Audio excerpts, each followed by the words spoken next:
We've been RVing since 2017, and in that almost 8 years, we've been able to camp and explore and travel in 5 different RVs. 2 of them we've owned, 3 were loaners. We're in one right now that's a Super C. In that time, we have made our share of rookie mistakes. Most of them were in our first RV, as you might imagine. So we wanted to share some of our mishaps, as well as some others that we've heard about, so you don't make these same rookie mistakes. This is by no means a comprehensive list. This is just stuff that we have experience with. So we want this to be a collaborative effort with you guys. We know there are a lot more rookie mistakes that can be made out there. So we're going to ask you to, after you watch all of ours, go down in the comments and leave your rookie mistake that you've had yourself or one that you've heard about, you want people to know about. And I'm going to compile that list later on and update the blog post and maybe even make a new video about it. But we just love to hear about your experiences and, things we might not think of. I think this will be a fun experiment, but let's get into our list. Number 1, we're going to start with the one we first encountered, which was with our slides. And the tip here is don't get so focused on outside, like the slide goes out. You don't want to hit trees and things like that. That's a given. But pay particular attention to things inside. Very early on, I think in our first couple of weeks of travel, we were putting out the main slide in our 397TH, actually the main slides, they operate together. And we couldn't see that behind the main slide with the refrigerator and the stove in it, that our pantry door was open. And you know that these slides have inside and outside flanges, right? The flange comes in when you have the slide closed to make a seal, and then there's another flange on this side that comes out and hits that to seal on that side. Well, this inside flange can be very dangerous.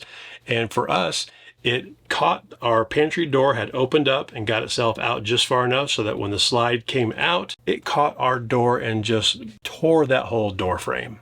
We heard a horrible crunching noise, and just like that, our brand new RV had its first rookie casualty. It broke that door frame, it damaged the door, it even damaged the stuff on the bottom of the slide there that's decorative. We were able to kind of jam the door back in place and get it functional, and I was able to glue and repair that fascia. Our door was just jacked up for a long time until we finally got in there and did some repairs on it. In our 410TH, our RV that we have now, we have that same kind of setup, but we've never had any problem with the pantry door opening while traveling, but we always still check for it. Next up is a rookie mistake that I made in the sewer department. Now, this is one place where you do not want to make mistakes. When we get to a campsite, usually our tanks are already flushed and dumped because we do that before we travel. So when we get to a site, I typically hook up power and water and sewer and then go inside, and that was all fine.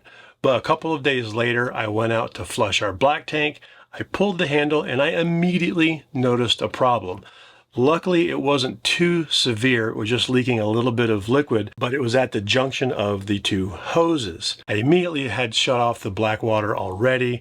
I pulled the gray water to kind of flush everything out of there and went to see what the problem was, and it was just missing an O-ring. A simple, easy thing that I could have checked for. But the big lesson here that I've learned is to always do a test with your gray water before you do any black tank dumping. That way, if there is a problem, a missing O-ring, it's not connected. I mean, imagine if that thing had not been connected because the seal wasn't pushing on it and it just popped off and dumped sewage everywhere. That would be a huge problem, like EPA disaster. So you don't want to do that. Always check your hoses with your gray tanks first. Make sure everything is good before you dump your black tank.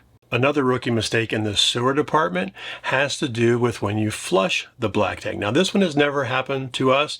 We've come close a couple of times, but it has to do with flushing the black tank. And every RV we've ever seen has a black tank flush, and it kind of needs that, right? Because you got to be able to put water into it to kind of flush the stuff that's remaining in there after the first dump. And sometimes it takes a couple of times. And when you do that, you want to kind of fill it up. Maybe not all the way, but maybe 40, 50, 60%. So you have enough water in there to stir things up and flush things out. But it's easy to get distracted. You know, you've got the flush running and you're waiting for it and you're browsing online and you get called to go inside and look at something and you forget about it. And then the next thing you know, your black tank is overfilling, it's pressurizing. We've seen this online where the black tank cracks where sometimes the black tank will break the straps that are holding the black tank in and it falls out. So overfilling your black tank can cause nightmares. So the solution here is twofold. Number one, I really like this Restmo water meter. I've used various ones in the past. The thing I like about this one is not only does it give you total gallons and you can reset it and count, but you can also see the flow rate. So you turn it on, you check your flow rate, and you figure out, okay, I'm getting about a gallon a minute. Everybody has a phone. You just say, Siri, set a timer for 10 minutes. That way, if you get distracted and you're over on the other side of the RV doing something completely unrelated, your timer goes off, you go, oh crap, that's right, I'm filling my black tank.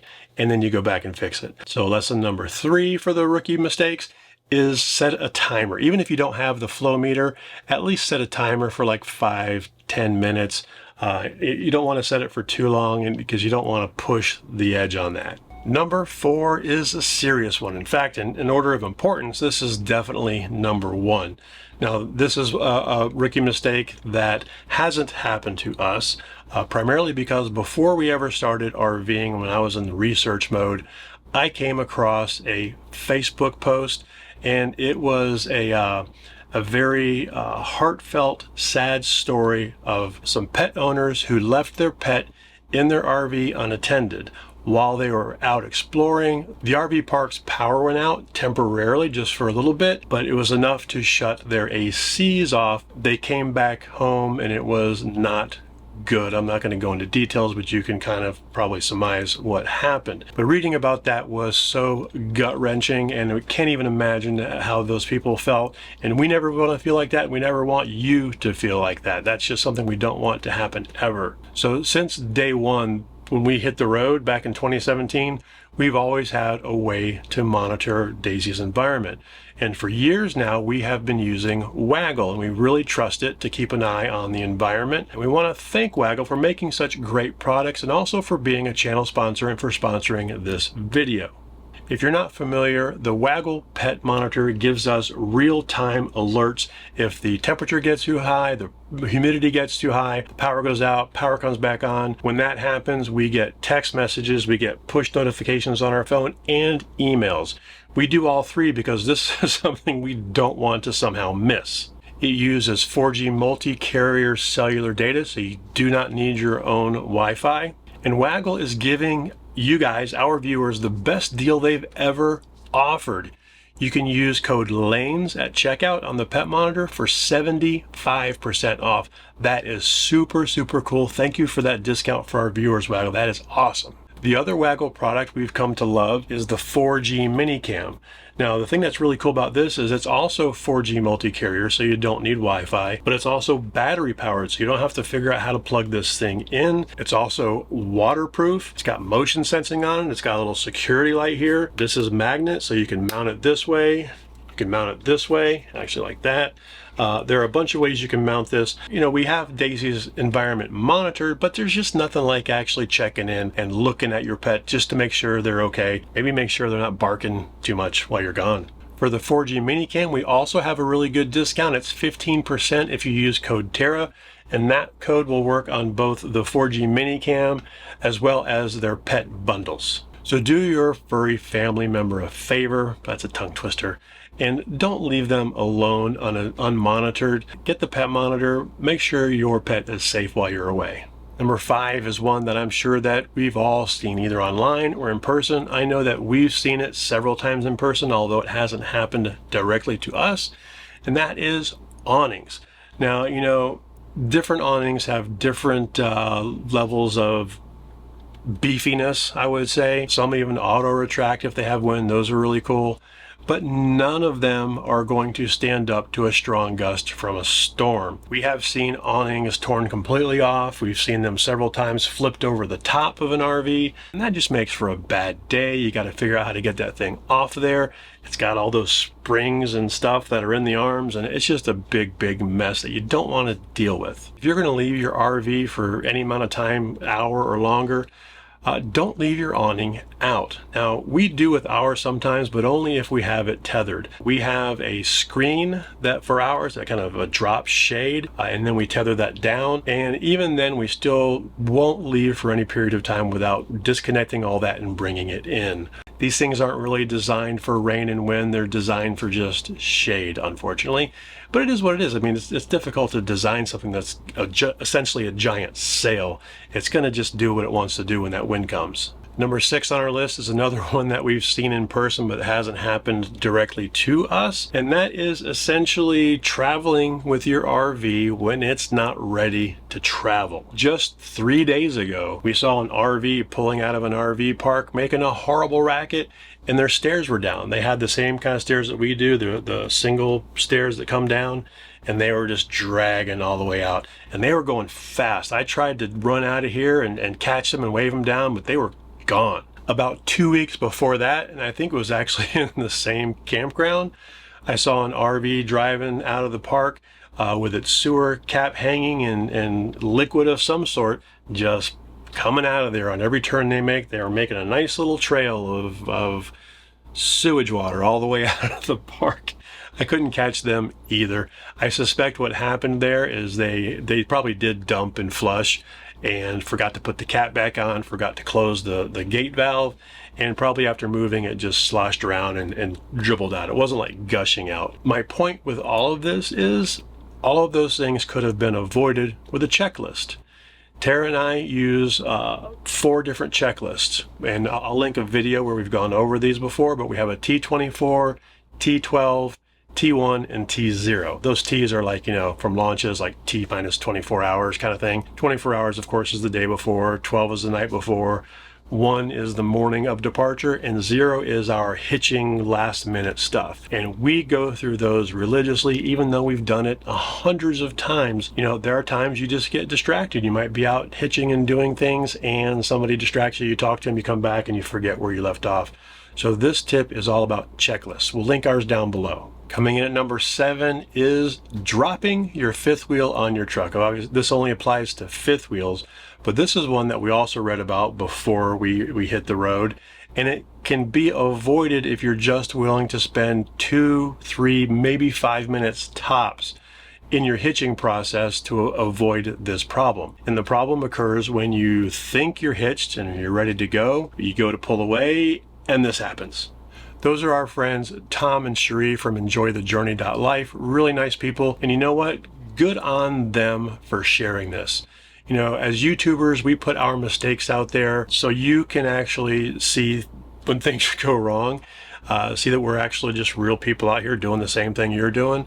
But we share them mainly so you won't make the same mistakes. This mistake could have been avoided with a pull test or a tug test or tug check or whatever you want to call it. And the idea is really, really simple, and it's to physically test that connection, really, check it with putting some actual force on it before you actually go to tow. But you're going to do this in a manner that if it does fail, it won't damage your RV. Now, I'll link down below so you can actually go watch a video on this, but the idea is super simple. You put your front jacks down, you keep your chocks on your RV, don't take your chocks out just in case you're on a hill. While the chocks are still on the wheels, you pull up all of your landing gear except the front. You have to put the front down and keep them maybe about 1/2 inch to 1 inch off the ground. Now, how you do this will depend on the type of jacks that you have on your RV. With ours, they kind of operate independently, so you got to kind of put one down, let it stop, pull the other one up. You'll figure out how to do it, and once you do, it's not that big of a deal. But then what you do is you apply your brake on your RV. You don't really need it because you have your chocks down, and then you just put it in gear and try to pull away, and your RV should stop you. Don't be too crazy about this. Don't slam on the gas, obviously. You just want to put some pressure on it and pull on it. Put it back in neutral, put it back in park, put your parking brake on. If it didn't come out of there, then you're good. Obviously, don't forget to pull your jacks the rest of the way up. But doing this takes, like I said, 5 minutes tops, and it can save you a lot of damage to your truck. Now, I know as I say this, there are some people out there who are going to say, I don't need to do that because my hitch has this little thing that does this, that shows that it's connected, or It's physically impossible for the mechanism to do that. No, there's nothing out there that's infallible. Every hitch can fail. So do this pull test, get in the habit, and it won't be a big deal when you do it the 500th time. I have one more bonus tip for you, but before I do that, don't forget to go share your experiences down below. I'm really looking forward to reading those, compiling that list, and then resharing them with you guys, either in another video or maybe we'll do a live. I'm not really sure yet, but share those down below. Also, please click that thumbs up on this video. If you've made it this far, it must be okay. Click the thumbs up. That really helps us. Subscribe if you haven't already. Now let's get to number 8. Is that where we are? Number 8. This one I call goal. And its goal stands for get out and look. The main thing here is to go slow. And if at any point you're not 100% sure about your clearance on the top, maybe your tail swing, whatever it is, stop, get out and look. As the driver of the RV, there's nothing that can replace actually physically seeing where things are, even if you've got a spotter. And you might not want to get out and look 7 times while backing into your site. Maybe people are sitting out drinking a beer, watching, you're like, oh, I don't want to get out so many times and look like an idiot. Well, you're going to look like a lot bigger idiot if you smash into that tree. Now, this is something we've done.